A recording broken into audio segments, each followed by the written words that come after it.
আমাৰ ৰাজ্যত দুটা বছৰ বা কেইমাহমানৰ ভিতৰত 100খন কেবিনেট বৈঠক অনুষ্ঠিত হোৱাটো এটা বিৰল আৰু ঐতিহাসিক ঘটনা বুলি আমি ক'ব লাগিব। মই কেইটামান উদাহৰণ দিছোঁ। 2002 চনৰ পৰা 2004 চনৰ ভিতৰত অসমত 52খন কেবিনেট বৈঠক অনুষ্ঠিত হৈছিল। 2005 চনৰ পৰা 2007 চনৰ ভিতৰত অসমত 50খন কেবিনেট বৈঠক অনুষ্ঠিত হৈছিল। 2007 চনৰ পৰা 2011 চন সুদীৰ্ঘ 5 বছৰ 52খন কেবিনেট বৈঠক অনুষ্ঠিত হৈছিল। 2011 পৰা 2014 তিনিটা বছৰত 35খন কেবিনেট বৈঠক অনুষ্ঠিত হৈছিল। 2015 পৰা 17 37খন কেবিনেট বৈঠক অনুষ্ঠিত হৈছিল। 2017 পৰা 20 31খন কেবিনেট বৈঠক অনুষ্ঠিত হৈছিল আৰু 2020-21 গোটেই বছৰটোত 7খন কেবিনেট বৈঠক অনুষ্ঠিত হৈছিল। আৰু ক'ব গ'লে 2002 চনৰ পৰা 2021 চনলৈ অসমত 264খন কেবিনেট বৈঠক অনুষ্ঠিত হৈছিল সুদীৰ্ঘ 20 বছৰত। গতিকে যদি 20 ইয়াৰ্ছ আমি চাওঁ, 20 বছৰত কেবিনেট বৈঠক অনুষ্ঠিত হৈছিল 264 আৰু 20 বছৰৰ বিপৰীতে যোৱা 2টা বছৰ 4টা মাহত আমি 100খন কেবিনেট বৈঠক আমি কৰিব পাৰিছিলোঁ। আৰু মই ভাবোঁ যে আমাৰ চৰকাৰৰ কাৰ্যকালত হয়তো আমি যোৱা 20 বছৰৰো গোটেই যি পৰিসংখ্যা আছে তাক আমি অতিক্ৰম কৰিব পাৰিম। আজিৰ কেবিনেট বৈঠকখন আন এটা দিশত গুৰুত্বপূৰ্ণ আছিল যে আজি আমাৰ আটাইতকৈ দীঘলীয়া কেবিনেট বৈঠক আছিলে। প্ৰায় আমি 11 বজাত কেবিনেটত বহিছিলোঁ আৰু 4:10-15 বজালৈকে কেবিনেট চলিছে। আৰু এক প্ৰকাৰ আপোনালোক বহি থকা বুলি অলপ আমি সোনকালে উঠি আহিলোঁ, নহ'লে আৰু আমাৰ 1 ঘণ্টাৰ কাম আছিলে। পৰিসংখ্যা এটা, কিন্তু এই কেবিনেটত লোৱা আমি সিদ্ধান্তসমূহৰ এখন বুকলেট আপোনালোকৰ ওচৰলৈকে আমি আগবঢ়াই দিছোঁ। আমাৰ সমগ্ৰ কেবিনেটৰ সময়ছোৱাত আজিৰ কেবিনেটখনক যদি আমি বাদ দিওঁ, 1238টা সিদ্ধান্ত আমি গ্ৰহণ কৰিছিলোঁ, 1238। আৰু এই 1238 কেবিনেট সিদ্ধান্তৰ 1217টা কেবিনেট সিদ্ধান্তই আমি ফুল্লি বা পাৰ্চিয়েলি বুলি ক'লেও 70-80% পাৰ্চিয়েলি বুলি ক'ব লাগিব, এক প্ৰকাৰ কাৰ্যত আমি ৰূপান্তৰ কৰিব পাৰিছোঁ। আৰু আমাৰ যিটো পৰিসংখ্যা 98% কেবিনেট ডিচিশ্যন আমি ইমপ্লিমেণ্ট কৰিব পাৰিছোঁ। এই 1238টা কেবিনেট সিদ্ধান্ত আমি আপোনালোকৰ আগত দাঙি ধৰিছোঁ। এফালৰ পৰা পঢ়িলে আপোনালোকে দেখিব যে যোৱা 2.5 বছৰত কি ধৰণে অসমৰ এটা আৰ্থ সামাজিক বা আমাৰ ৰাজনৈতিক জীৱনত কি ধৰণে পৰিৱৰ্তন অনাৰ বাবে প্ৰয়াস আৰু প্ৰচেষ্টা কৰা হৈছিল, এক বিশাল কৰ্মযজ্ঞ হাতত লোৱা হৈছিল। মই বিশ্বাস কৰোঁ যে আমি যি ধৰণে পাৰদৰ্শিতা, অৰ্থাৎ আগত কোনো এখন চৰকাৰ নহ'ব অসমত যোনে কেবিনেট সিদ্ধান্তসমূহো প্ৰকাশ কৰিছে, কাৰণ বহুত কেবিনেট সিদ্ধান্ত কনফিডেন্সিয়েল হৈ থাকে, মানুহে গম নাপায়। আমি পাৰদৰ্শিতাৰ এক উৎকৃষ্টতম আদৰ্শ প্ৰস্তুত কৰিবৰ বাবে প্ৰত্যেকটো কেবিনেট সিদ্ধান্তই এই পুস্তিকাখনত আমি লিপিবদ্ধ কৰিছোঁ আৰু ইয়াৰ বিপৰীতে আপোনালোকে কোনটো কাম আমি কৰিব পাৰিছোঁ কৰিব পৰা নাই তাৰো কিছু ধাৰণা আপোনালোকে ল'ব পাৰিব আৰু বিভিন্ন ক্ষেত্ৰত এনেকুৱাও আছে যে ধৰক আমি এটা সিদ্ধান্ত লৈছোঁ যে আমি ঘুণাসুঁতি দলং নিৰ্মাণ কৰিম নিৰ্মাণ সম্পূৰ্ণ হ'ব নোৱাৰে 2 বছৰত কিন্তু আপোনালোকে দেখা পাব যে নিৰ্মাণৰ কাম আৰম্ভ হৈছে গতিকে প্ৰত্যেকটো কেবিনেট সিদ্ধান্তই কৰবাত নহয় কৰবাত এটা ইতিবাচক দিশত আগবাঢ়িছে আৰু প্ৰায়বোৰ সিদ্ধান্ত বাস্তৱত ৰূপায়িত হৈছে এই পুস্তিকাখন আপোনালোকৰ সন্মুখত আমি দিছোঁ ভৱিষ্যতে আপোনালোকৰ নিশ্চয় এটা অসমৰ প্ৰশাসনিক বুৰঞ্জীৰ ক্ষেত্ৰত সহায়ক হ'ব আজিৰ 100তম কেবিনেটত আমি কেইটামান সিদ্ধান্ত গ্ৰহণ কৰিছোঁ এই সিদ্ধান্তখিনি আমি পিছত সামাজিক মাধ্যম যোগে আমি আপোনালোকক কম যেহেতু বহুকেইটা সিদ্ধান্তৰ ভিতৰত মই মাত্ৰ মুখ্য সিদ্ধান্ত কেইটা আজি আপোনালোকৰ আগত আমি প্ৰকাশ কৰিব খুজিছোঁ আমি আজিৰ কেবিনেটত অসমত আমি সেমি কণ্ডাক্টৰ পলিচি এটা গ্ৰহণ কৰিছোঁ যিটোৱে প্ৰডাকশ্যন লিংক ইনচেন্টিভ আগবঢ়াব যদি অসমত কোনোবা উদ্যোগপতিয়ে সেমি কণ্ডাক্টৰ ইণ্ডাষ্ট্ৰি স্থাপন কৰিব পাৰে ভাৰতৰ যিসমূহ advance state Gujarat Uttar Pradesh Orissa এখেতসকলে semi conductor policy আজিলৈকে প্ৰকাশ কৰিছিলে আমিও যাতে সেমি কণ্ডাক্টৰৰ উদ্যোগৰ ক্ষেত্ৰত অসমো যাতে প্ৰতিযোগিতাত পিছ পৰি যাব নালাগে আজি কেবিনেটে Assam semi conductor manufacturing and electronic production যিখন আমাৰ পলিচি তাক আমি প্ৰকাশ কৰিছোঁ য'ত আমি প্ৰডাকশ্যন লিংক ইনচেন্টিভৰ পৰা কেপিটেল ছাবচিডিৰ পৰা আমি সকলো আগবঢ়াইছোঁ যাতে আমিও এই সেমি কণ্ডাক্টৰ অসমলৈ অনাৰ প্ৰতিযোগিতাত আমিও যাতে অত্যন্ত সক্ৰিয়ভাৱে এই প্ৰতিযোগিতাত আন ৰাজ্যৰ লগত আমি সমানে আগবাঢ়িব পাৰোঁ ৰাজ্যৰ প্ৰাথমিক শিক্ষকৰ নিযুক্তিৰ ক্ষেত্ৰত আজি এটা বিশেষ পৰিৱৰ্তন ঘটা হৈছে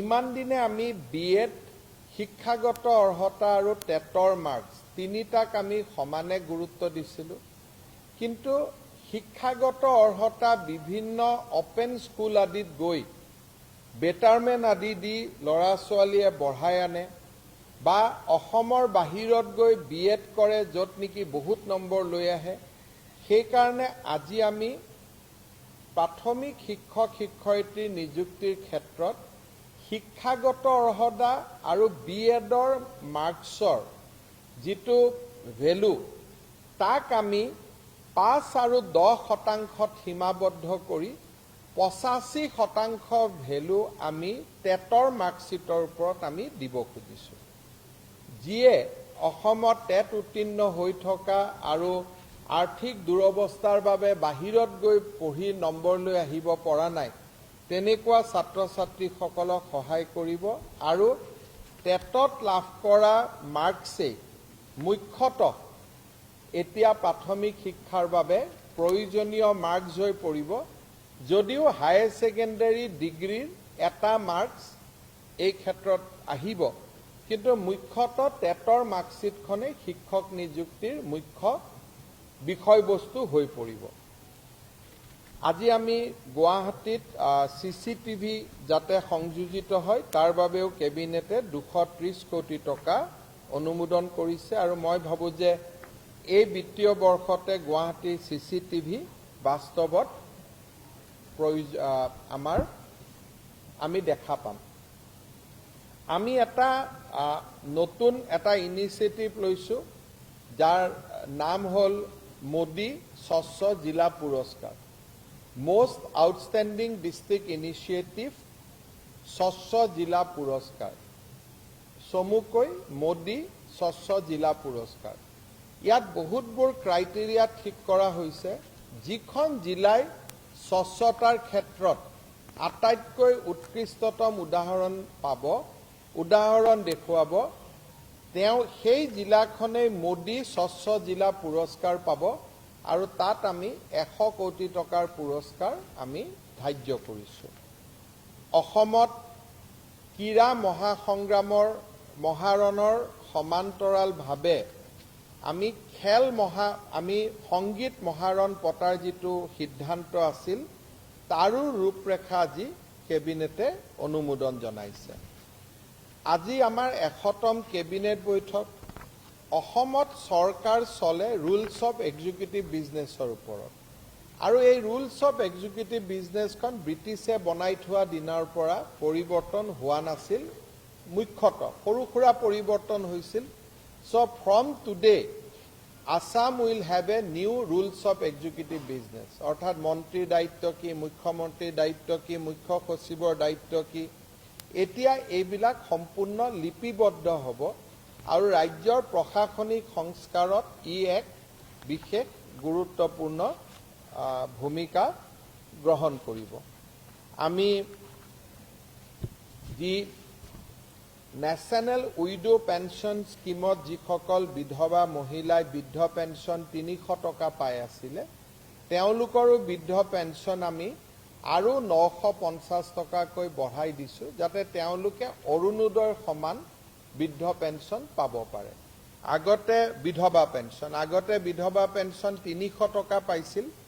আমি 300 টকাৰ লগত 950 টকা যোগ কৰি দিলোঁ আজিৰ পৰা, যাতে অৰুণোদয় আৰু বিধৱা পেঞ্চন 1200 টকা একে সমান হ'ব পাৰে। আৰু আজি কেবিনেটত ফৰেনচিকৰ বিজ্ঞানাগাৰ, তাৰপিছত আমাৰ কিছু অনুষ্ঠানক অভিৰুচি আদি অনুষ্ঠানক ভূমি আবল্টন আদি বহুতকেইটা সিদ্ধান্ত লোৱা হয় আৰু সেই গোটেইখিনি মই কোৱা সিদ্ধান্তক বাদ দিও সামাজিক মাধ্যম বা আপোনালোকক আমি ষ্টেটমেণ্ট যোগে বাকি সিদ্ধান্তৰ কথাখিনিও আমি আপোনালোকক অৱগত কৰিম। আজি কেবিনেটত আৰু কেইটামান আমি গুৰুত্বপূৰ্ণ সিদ্ধান্ত গ্ৰহণ কৰোঁ।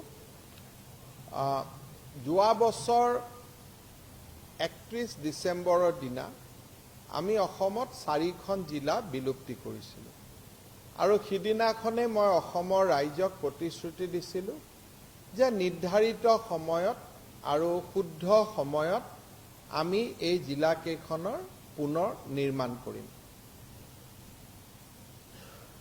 ডিলিমিটেশ্যন হোৱাৰ পৰিপ্ৰেক্ষিতত জিলাকেইখনৰ কায়িক পৰিৱেশ আগৰ দৰে নহ'ব, আগতকৈ বদলিব। তথাপিতো বিন্দাকাটা, যমুনামুখৰ নাম বিন্দাকাটা, লামডিং, বিনাকান্দি, লামডিং আৰু হোজাই বিধানসভা সমষ্টিক সামৰি আজি আমি ৰাজ্য কেবিনেটে হোজাই জিলা গঠন কৰিছে। এই জিলাৰ যি ভৌগোলিক পৰিৱেশ আগৰ দৰে নহ'ব, আগতকৈ বদলিব, কিন্তু ইয়াত 3টা বিধানসভা সমষ্টি সম্পূৰ্ণৰূপে যুক্ত হৈ পৰিব। বিনাকান্দি, লামডিং আৰু হোজাই। আৰু ইয়াৰ হেডকোৱাৰ্টাৰ শংকৰদেৱ নগৰ হ'ব, যি আগত যি ধৰণে আছিলে, আৰু ই এখন নতুন জিলা আজিৰ পৰা গঠন হ'ল। ঠিক সেই ধৰণে বিশ্বনাথ, গহপুৰ আৰু বিহালী সমষ্টিক লৈ বিশ্বনাথ জিলা আজিৰ পৰা গঠন হ'ব। সেই জিলাখনৰো ভৌগোলিক পৰিৱেশ আগৰ জিলাখনতকৈ কিছু বদলিব, কাৰণ আগত চতিয়া সমষ্টিৰ এটা পাৰ্টো বিশ্বনাথ জিলাত আছিলে। এতিয়া নতুন ডিলিমিটেশ্যন মতে বিহালী, বিশ্বনাথ আৰু গহপুৰ সমষ্টিক সামৰি বিশ্বনাথ জিলা নতুনকৈ গঠন কৰা হ'ব। ঠিক তেনেকৈ তামোলপুৰ আৰু গোৰেশ্বৰ, আগৰ তামোলপুৰখন নহ'ব, গোৰেশ্বৰ তাত যোগ লাগি গ'ল। তামোলপুৰ আৰু গোৰেশ্বৰ সমষ্টি লগ লাগি নৱগঠিত তামোলপুৰ জিলা আত্মপ্ৰকাশ কৰিব। আৰু সমান্তৰালভাৱে নৱগঠিত বজালী সমষ্টি আৰু ভবানীপুৰ সৰভোগ সমষ্টিক সংলগ্ন কৰি বজালী জিলা গঠন কৰা হৈছে। ভবানীপুৰ সৰভোগ এটা সমষ্টিৰ নাম, বজালী জিলা এটা সমষ্টিৰ নাম। এই দুইটা সমষ্টিক লগ লাগি এখন নতুন জিলা গঠন কৰা হৈছে। অৰ্থাৎ অসমত আজিৰ পৰা আমি 4খন জিলা পুনৰ গঠন কৰিছোঁ। তাৰ সীমা আৰু ভৌগোলিক পৰিধি বিধানসভা সমষ্টিৰ লগত টাৰ্মিনাছ হ'ব বা বিধানসভা সমষ্টিৰ লগত একে হ'ব নিৰ্বাচনী আয়োগে ঘোষণা কৰা বিধানসভা সমষ্টিৰ লগত একে হ'ব আৰু পুৰণা জিলাখন নহ'ব। তাত দুই এটা পঞ্চায়ত হয়তো পুৰণা জিলাখনৰ থাকি গ'ল, নতুন জিলাত গোট খালে ই বিধানসভা সমষ্টি অনুসৰি হ'ব। আজিৰ কেবিনেটত আৰু এটা আমি সিদ্ধান্ত গ্ৰহণ কৰিছোঁ, যি সিদ্ধান্তৰ জৰিয়তে আমি অসমৰ বৰ্তমানৰ 24টা মহকুমা আমি বিলুপ্তি কৰিছোঁ। যি 24 চিভিল সাব ডিভিজন আছিল, সেই চিভিল সাব ডিভিজনসমূহ বিলুপ্তি হ'ব আৰু চিভিল সাব ডিভিজনসমূহৰ স্থানত আমি আজিৰ কেবিনেটত 81খন উপজিলা আমি গঠন কৰিছোঁ। 81 সাব ডিষ্ট্ৰিক্ট। সাধাৰণতে আপোনালোকে জানে যে মহকুমাত মহকুমাধিপতি থাকে, উপজিলাত জিলা উপায়ুক্তৰ প্ৰায় সমকক্ষ এজন অতিৰিক্ত উপায়ুক্ত থাকিব। অৰ্থাৎ মহকুমাতকৈ উপজিলা ক্ষমতা পৰিসৰ সকলোৰে সৈতে বহু বেছি উচ্চ মানদণ্ডৰ হ'বগৈ। আমি গঠন কৰা আজি উপজিলা কেইখন হ'ল গোলকগঞ্জ, গৌৰীপুৰ, বীৰসিং জৰুৱা, বিলাসীপাৰা। ধুবুৰীত এই 4খন উপজিলা গঠন কৰা হৈছে। গোৱালপাৰা জিলাত জলেশ্বৰ, গোৱালপাৰা পশ্চিম আৰু দুধনৈ উপজিলা গঠন কৰা হৈছে। বঙাইগাঁও জিলাত অভয়াপুৰী আৰু সৃজনগাম উপজিলা গঠন কৰা হৈছে। বৰপেটা জিলাত ভবানীপুৰ সৰভোগ, জিলা বজালী থাকিলে কিন্তু উপজিলা ভবানীপুৰ সৰভোগ, মাণ্ডিয়া, চেঙা, পাকা বেতবাৰী এইকেইখনক উপজিলালৈ আমি উন্নত কৰিছোঁ। কামৰূপত চমৰীয়া, বকো ছয়গাঁও, পলাশবাৰী, ৰঙিয়া, কমলপুৰ এই গোটেইকেইখন উপজিলালৈ উন্নত হৈছে। কামৰূপ মহানগৰ জিলাত 4খন উপজিলা গঠন হৈছে। দিছপুৰ, ডিমৰীয়া, নিউ গুৱাহাটী, জালুকবাৰী। নলবাৰীত 2খন উপজিলা গঠন কৰা হৈছে, বৰক্ষেত্ৰী আৰু টিহু। টিহুৱে বহু দিনৰ পৰা মহকুমা বিচাৰি আছিল, এতিয়া উপজিলা পাই গ'ল, মহকুমাতকৈ ওপৰতে পাই গ'ল। দৰঙত 2খন উপজিলা গঠন কৰা হৈছে, চিপাঝাৰ আৰু দলগাঁও। মৰিগাঁৱত 2খন উপজিলা গঠন কৰা হৈছে, জাগিৰোড আৰু লাহৰীঘাট। নগাঁৱত ধিং, ৰূপহীহাট, কলিয়াবৰ, চামুগুৰি, বৰহমপুৰ, ৰহা উপজিলা গঠন কৰা হৈছে। হোজাই জিলাত বিনাকান্দি আৰু লামডিং উপজিলা গঠন কৰা হৈছে। শোণিতপুৰ জিলাত ঢেকিয়াজুলি, বৰচলা, ৰঙাপাৰা, নদুৱাৰ, বিহালী আৰু গহপুৰ উপজিলা গঠন কৰা হৈছে শোণিতপুৰ আৰু বিশ্বনাথ জিলাত। লখিমপুৰ জিলাত বিহপুৰীয়া, ৰঙানদী, নাওবৈচা আৰু ঢকুৱাখানা উপজিলা গঠন কৰা হৈছে। ধেমাজিত চিচিৰ বৰগাঁও আৰু জোনাই উপজিলা গঠন কৰা হৈছে। তিনিচুকীয়াত শদিয়া, ডুমডুমা, মাৰ্ঘেৰিটা, ডিগবৈ আৰু মাকুম উপজিলা গঠন কৰা হৈছে। ডিব্ৰুগড়ত চাবুৱা, লাহোৱাল, খোৱাং, দুলিয়াজান, টিংখং, নাহৰকটীয়া উপজিলা গঠন কৰা হৈছে। চৰাইদেউত মাহমৰা উপজিলা গঠন কৰা হৈছে। শিৱসাগৰত ডিমৌ আৰু নাজিৰা উপজিলা গঠন কৰা হৈছে। যোৰহাটত টিয়ক, মৰিয়নি আৰু তিতাবৰ উপজিলা গঠন কৰা হৈছে। গোলাঘাটত দেৰগাঁও, বোকাখাট, খুমটাই উপজিলা গঠন কৰা হৈছে। কাছাৰত গোলাঘাটত সৰু পথাৰো গঠন কৰা হৈছে upazila.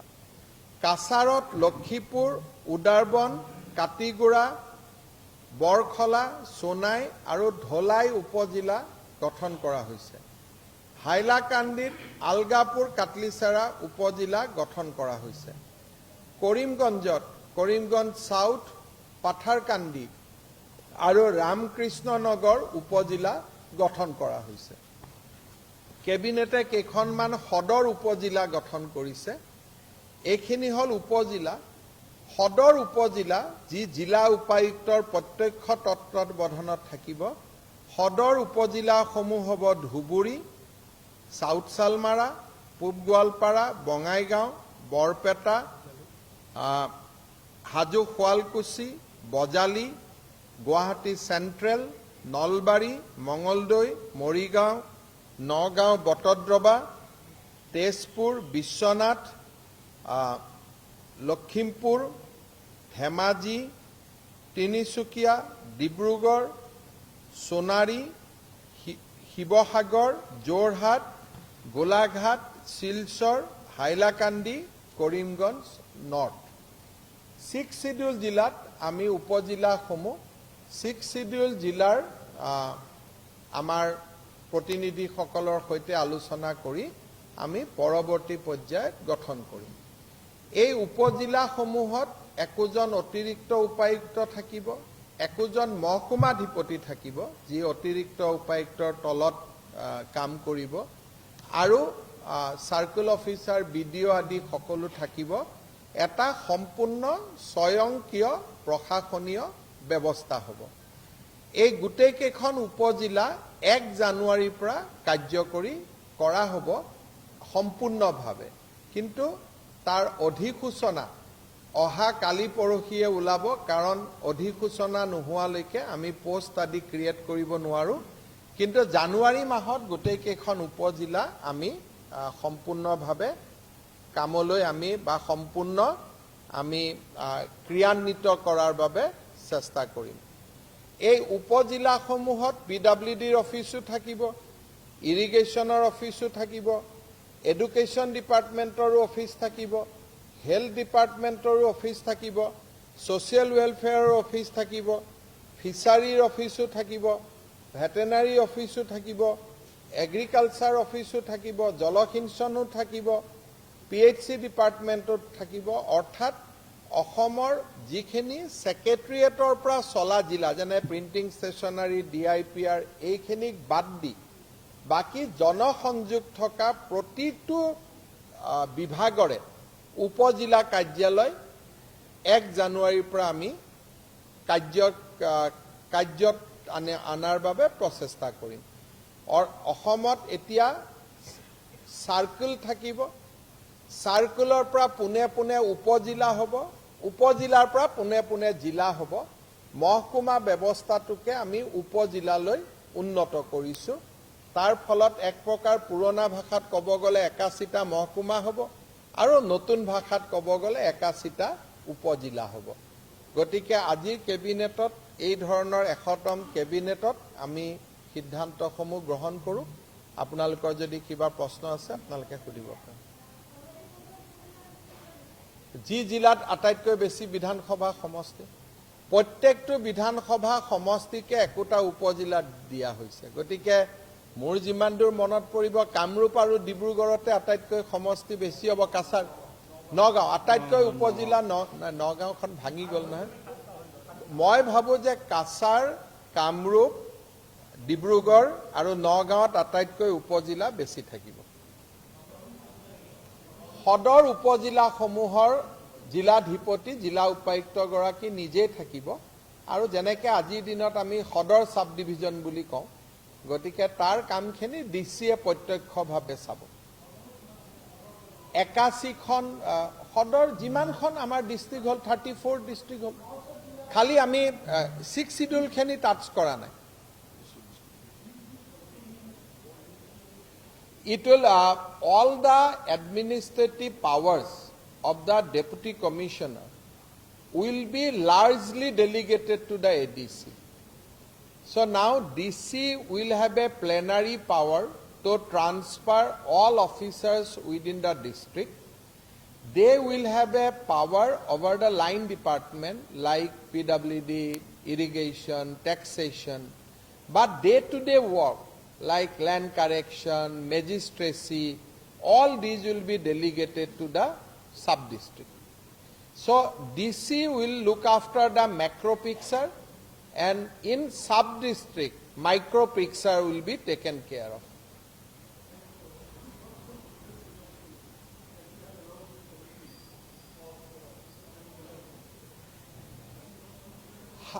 We have some positive vibes. So that is why we have announced the semiconductor. Because of clean and pure water of Brahmaputra, many industries are taking interest, or at least inquiries coming. They are asking us whether we have a semiconductor policy or not. Because you must remember that for semiconductor, pure water is very, very important criteria. So as we have river Brahmaputra, many prospective industrialists are putting question to us that whether we have policy or not. So we did not have one. So today we passed one policy. So now with this policy we will be able to approach the prospective industrialists. But I am hopeful.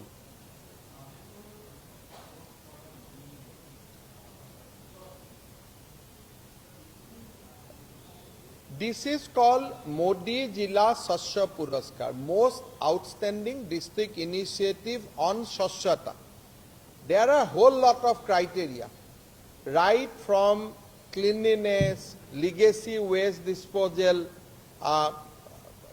maximum coverage so far as clean drinking water is concerned. So it will be whole lot of criteria. One district, in order to get this prize, one district has to work at least for 1 year. This is a very, we will come out with this on 27. We have this DC conference. We will publish this. So district has to fulfill almost 108 criteria. Then they will get 100 crore as a Modi Jila Shashya Puraskar. Most outstanding district initiative. Most outstanding district initiative on Shashyata. Cleanliness का ऊपर जिसका सबसे बड़ा प्रयास होगा.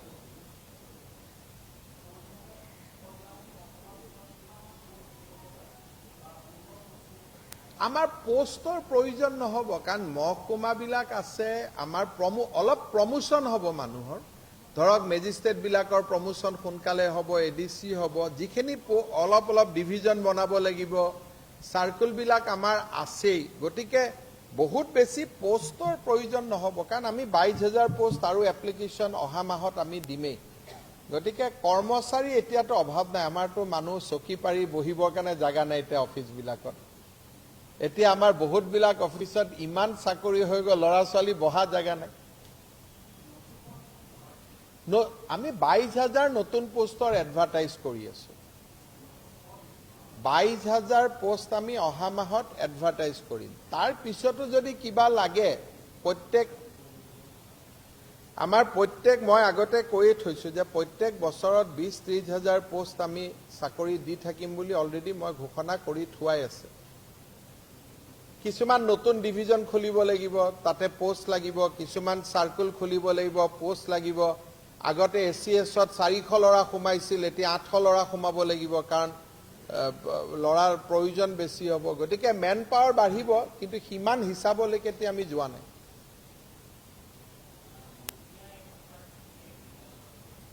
এটো তাৰ কিয় আহে আৰু এতিয়া কোনবাই দৰমহা পোৱা নাই বিলাক অতুল বৰাক সুধি ল'ব আৰু এটো হা ৰাষ্ট্ৰীয় বিধৱা পেঞ্চন লাভ কৰা মহিলাসকলে 300 টকা পাইছিল, কিন্তু অৰুণোদয় 1250 পায়। সেইকাৰণে আমি 950 টকা তেখেতসকলক যোগ কৰি দিম, যাতে অৰুণোদয় আৰু ৰাষ্ট্ৰীয় বিধৱা পেঞ্চন পোৱা মহিলাৰ মাজত পাৰ্থক্য নাথাকে। নহ'লে কিছু সংখ্যক বিধৱাই 1250 টকা পায়, কিছুৱে 300 টকা পায়, আৰু এই সিদ্ধান্তৰ ফলত 1.5 লাখ মহিলা উপকৃত হ'ব, 1,34,000 মহিলা উপকৃত হ'ব।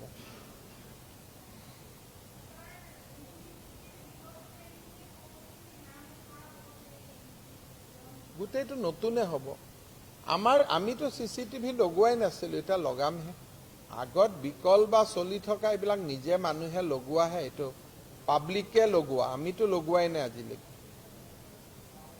কৰবাত কোনোবা ডিপাৰ্টমেণ্টে 2-এটা লগাই থৈ দিছে।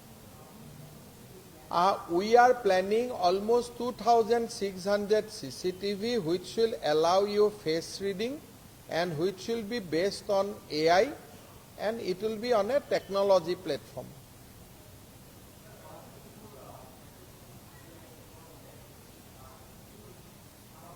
অশোক দাক সুধিলে হ'ল। ঠিক আছে, হা হ'ব। কাক কাক